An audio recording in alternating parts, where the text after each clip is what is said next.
America versus Russia आज से नहीं बल्कि ये सोवियत संघ के जमाने से चलता आ रहा है, जहां भारत ने अपनी फॉरेन पॉलिसी इन दोनों महाशक्तियों के बीच नॉन अलाइनमेंट और काफी हद तक न्यूट्रल रखी। मगर टर्की, फ्रांस, ब्रिटेन समेत कई वेस्टर्न देशों ने अमेरिका के साथ अलाइन होकर नाटो मिलिट्री अलायंस बनाई, जिसने बाद में कई दशकों के कोल्ड वॉर के बाद सोवियत संघ को कई टुकड़ों में बांट दिया। सोवियत यूनियन तो 1991 में टूटा था और तब से रशिया आज तक इन सभी नाटो सदस्य देशों के साथ अकेला टक्कर ले रहा है। इस बीच इन सभी नाटो देशों और खासकर अमेरिका के प्रतिबंधों की वजह से रशिया आर्थिक तौर पर तो काफी कमजोर हो गया है, लेकिन सैन्य तौर पर आज भी नाटो के कई देश रशिया से पंगा लेने से कतराते हैं। और रशिया के सामने ये नाटो संगठन सैन्य तौर पर कितना बोना है, इस बात का अंदाजा आप इसी बात से लगा सकते हैं कि साल 2014 में रशिया ने इन सभी नाटो देशों के नाक के नीचे से यूक्रेन के क्रीमिया को कब्जे में ले लिया था। उसके बावजूद नाटो के ये सभी देश और अमेरिका रशिया का कुछ भी बिगाड़ नहीं पाए।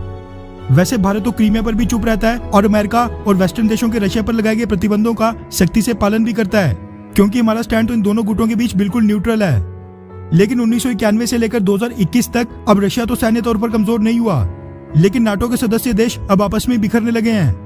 पहले टर्की ने रशिया के साथ हाथ मिलाया और अमेरिका और रशिया के बीच न्यूट्रल होने के संकेत दिए। अब टर्की के बाद नाटो का एक और इम्पोर्टेंट यानी बहुत ही अहम सदस्य फ्रांस भी बगावत के संकेत दे रहा है।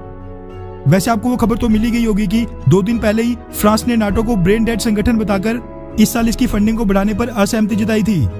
यानी फ्रांस को यह महसूस ही नहीं हो रहा है कि अपने देश की डिफेंस कैपेबिलिटीज को बढ़ाने के बजाय नाटो को मजबूत किया जाए। ये तो खैर 2 दिन पहले की खबर थी।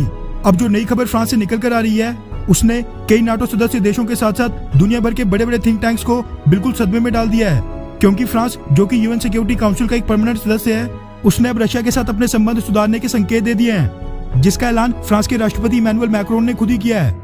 यानी कि फ्रांस भी अब भारत की तरह फाइनली अमेरिका और रशिया के बीच बिल्कुल न्यूट्रल होने की तैयारी कर रहा है। दरअसल रशिया टुडे, ईयू और कई मीडिया हाउसेस के हवाले से मीडिया रिपोर्ट सामने निकल कर आ रही है कि फ्रांस के प्रेसिडेंट इमैनुअल मैक्रोन ने एक प्रेस कॉन्फ्रेंस के दौरान कहा कि रशिया पर प्रतिबंध लगाने वाली पॉलिसी बिल्कुल भी काम नहीं आ रही है, इसलिए अब हमें डायलॉग पर ध्यान देना चाहिए और यूरोपियन यूनियन को मॉस्को यानी रशिया पर अपने स्टांस को एक बार फिर से रिव्यू करना चाहिए। वहीं प्रेस कॉन्फ्रेंस में मौजूद रिपोर्टर्स ने जब उनसे काउंटर क्वेश्चन करके पूछा कि रशिया द्वारा जो नवाल्नी जैसे ओपोजिशन फिगर्स को जेलों में बंद किया जा रहा है, वैसे सिनेरियो में आप क्या करेंगे और फिर यूरोपियन यूनियन अपने ऑब्जेक्टिव्स कैसे पूरे करेगा, इसके जवाब में जो फ्रेंच प्रेसिडेंट इमैनुअल मैक्रोन ने कहा वो सुनकर आप भी अचंभित रह जाएंगे। इमैनुअल मैक्रोन ने रिपोर्टर से जवाब में कहा, आप क्या चाहते हैं, हम क्या करें? क्या रशिया के साथ आर्म्ड कॉन्फ्लिक्ट यानी सैन्य टकराव शुरू कर दें? क्या रशिया के साथ बिल्कुल कट ऑफ करके सारे रिलेशंस तोड़ दें, या फिर इसी तरह प्रतिबंध पर प्रतिबंध लगाते रहें, लेकिन वो भी कब तक?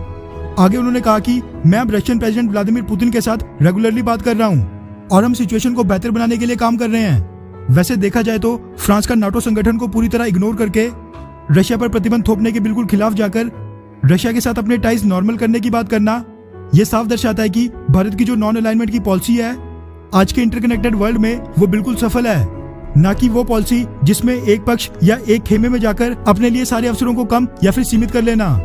खैर, वैसे आपको क्या लगता है कि भारत को अमेरिका और रशिया में से किसके साथ जाना चाहिए, अमेरिका या फिर रशिया? या फिर आपको भी लगता है कि भारत को नॉन अलाइनमेंट की पॉलिसी पर ही रहना चाहिए, यानी ना ही अमेरिका ना ही रशिया, न्यूट्रल रहना चाहिए? नीचे कमेंट करके अपनी राय जरूर बताएं। अच्छा सुनो, चैनल को सब्सक्राइब करो, उसके बाद घंटी बजा देना ताकि अगली वीडियो आपसे मिस ना हो पाए। Thank you.